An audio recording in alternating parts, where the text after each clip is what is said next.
મિત્રો, ન્યૂઝ 7 ઇન્ડિયામાં આપ સૌનું હાર્દિક સ્વાગત છે।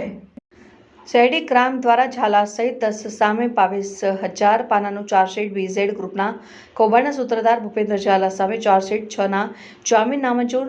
ન્યૂઝ 7 ઇન્ડિયામાં તમારું સ્વાગત છે। હું છું પરમાર ભગીરથસિંહ। અમદાવાદ સોમવાર બીઝેડ ગ્રુપના ચકચારભર્યા કૌભાંડ મુખ્ય સૂત્રધાર અને મહાટક ભૂપેન્દ્ર ઝાલા તેની કંપનીઓ સહિત 10 આરોપીઓ સામે સ્ટેટ 1000થી વધુ પાનાનું પુરવઠા ચાર્જશીટ દાખલ કરવામાં આવ્યું છે। બીજી બાજુ આ કૌભાંડમાં જેલમાં ધકેલાયેલ છે આરોપીઓ દ્વારા ચાર્જશીટ બાદ કરાયેલી જામીન અરજી ગ્રામ્ય માટે આકરા વલણ। તમામ 6 આરોપીઓની જામીન અરજીનો સખત વિરોધ કરતા મુખ્ય સરકારી વકીલ પ્રવીણ ત્રિવેદીએ મહત્વની રજૂઆત કરતા જણાવ્યું કે બીઝેડ ગ્રુપ દ્વારા આચરાયેલા ચકચાર ભર્યો કૌભાંડમાં કુલ 11,183 રોકાણકારોના 42.96 કરોડની ઉચાપત કરવાનું કૌભાંડ આચરવામાં આવ્યું છે, જેમાં હજુ 6,866 રોકાણકારોને ₹172 કરોડ આરોપીઓને ચૂકવવાના બાકી નીકળે છે।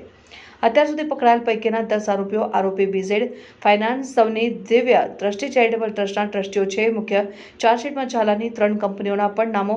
કૌભાંડમાં હજુ 6,866 રોકાણકારો ₹172 કરોડ જેટલા ચૂકવવાના બાકી નીકળે છે। બીઝેડ પાસે શાળા પણ છે અને તપાસ કરવામાં આવે હજી તો તેમાં ચેરિટેબલ ટ્રસ્ટના ટ્રસ્ટીઓ છે અને ભૂપેન્દ્ર ઝાલા આવા આરોપીને કડક સજા થવી જોઈએ।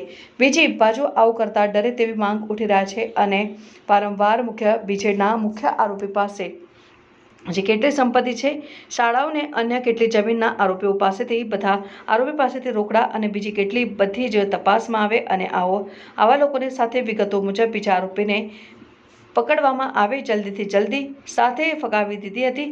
કોર્ટે તપાસ 6 આરોપીઓને જામીન આપવાનો સાફ ઇનકાર કરી દીધો હતો અને જણાવ્યું હતું કે સમગ્ર કૌભાંડમાં આરોપીઓની સક્રિય સંડોવણી છે।